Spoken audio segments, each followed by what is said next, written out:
Hey friends, welcome back to the channel. Today on The Truth Be Told, we're now 30 days deep into the chaos of Trump 2.0 as he walks himself through the playbook of Project 2025. Before we get to that though, I need to make it clear one more time to a few of you.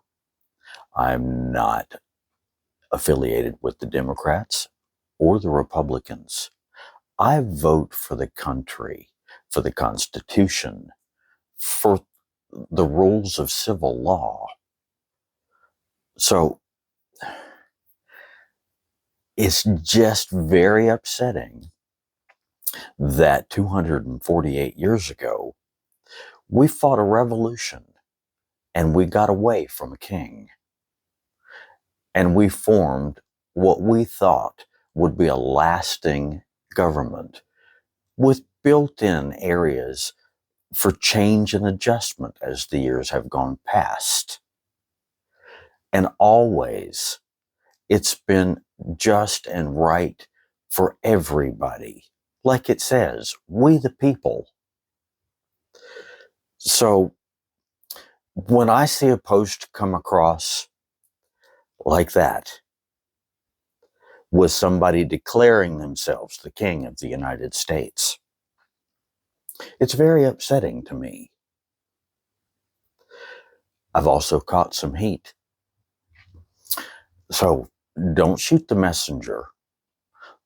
A lot of times truth's hard to hear, but I'm going to tell you. Like they say, truth can withstand questions, but a lie can never stand up to a challenge. So, with that given, I shall never bow to a king. So, let's get on with the chaos in the government. Okay, so this is where we talk about the price of eggs and, hey, they've done nothing but go up and still going up. And soon to be the price of about everything else. Coffee's going to be next. So, this is where we are. Your tax dollars. Trump and this Doge with Elon Musk, they're supposed to be rooting around trying to find waste in the government. Here, let me point out just a few of some of the eye-popping expenditures that we've had over the last 30 days that I don't think were necessary. What about you? Did you know that a single trip from Washington to Mar-a-Lago cost the taxpayers exactly $3.4 million? With at least 4 trips so far, that adds up to $13.6 million. Okay, furthermore, Palm Beach County, just the county there, they expend between $35 and $40 million annually just to protect him and his family. Where's the justification for the extra trips? Okay, so we're having torrential floods in Kentucky, natural disasters going on around the country, and we're going to spend another $15 million just to make a small, brief appearance at the Super Bowl. He didn't even stay for the entire game. Then we have Daytona 500 and that motorcade around the track and the Air Force One flyover. That was $5 million. Where was the benefit to the public there? Let's ask that question.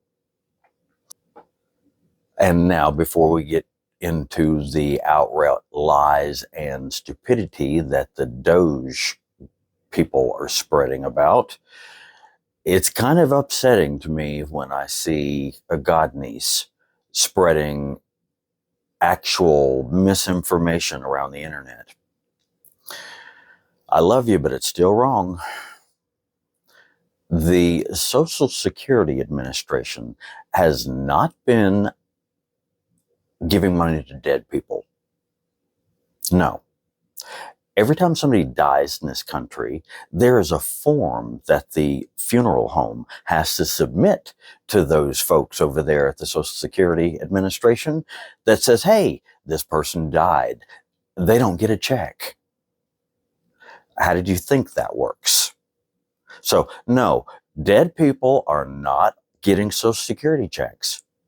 The other thing about that, no, there are no 180-year-old people on the rolls either. If any of you had any computer background, that you would know that in an old language, if there was an empty date field, it reverted to a date in 1875. So all of that was just bullshit and lies. The fact that they are getting into these institutions, what's the point here? Now, let's address Elon Musk and some of the outrageous things that are going on with the Department of Government Efficiency.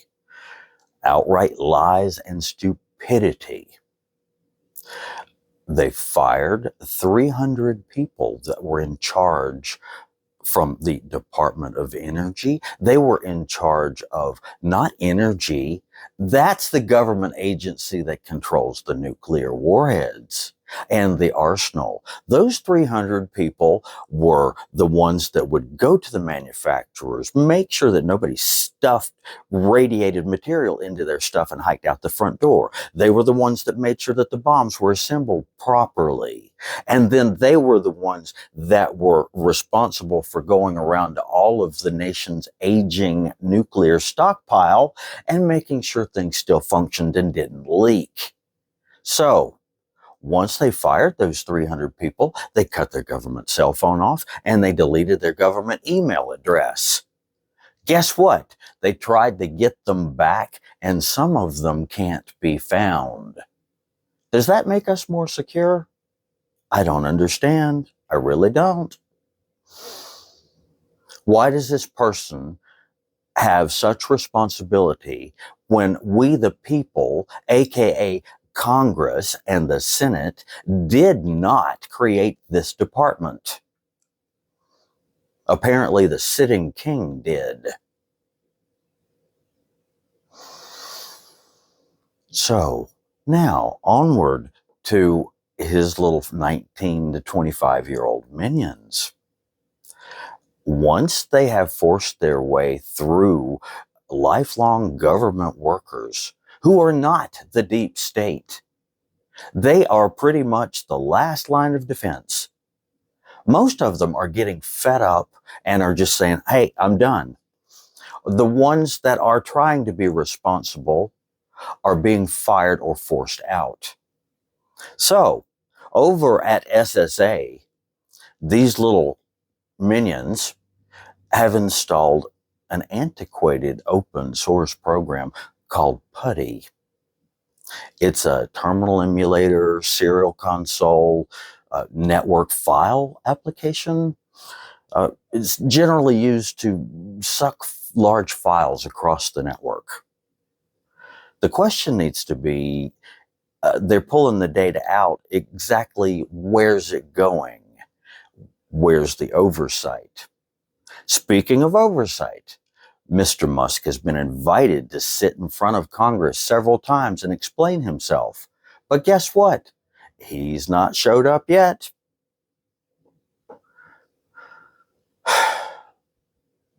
Okay, more about the Department of Government Efficiency.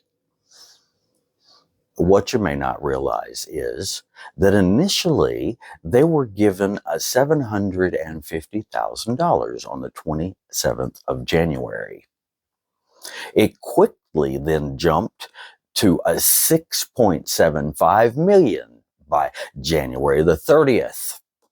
And then to $14.4 million by February the 8th. That's $7.7 million increase in just 1 week. Who's benefiting from this rapid increase in spending? So, the world's richest man needs our government's millions of dollars. Seems like that if he wanted to pitch in 225 million to get Trump elected, hopping on board in the last 6 months before the election, one would think he could foot the bill for his little minions. No, we are the taxpayers. So, these expenditures raise critical questions. What's the return on our investment for these trips and photo ops and clandestine programs? How do these costs compare to funding essential services? Where's the oversight? And next week, just how much is that total going to be? It's time to hold people accountable. Demand some transparency. We need to know where the tax dollars are going. If we're supposedly saving all of this, yeah, right. Show me the receipts. Why do you hire hackers when you should hire accountants? Anyway, stay informed, stay curious, and stay tuned for more.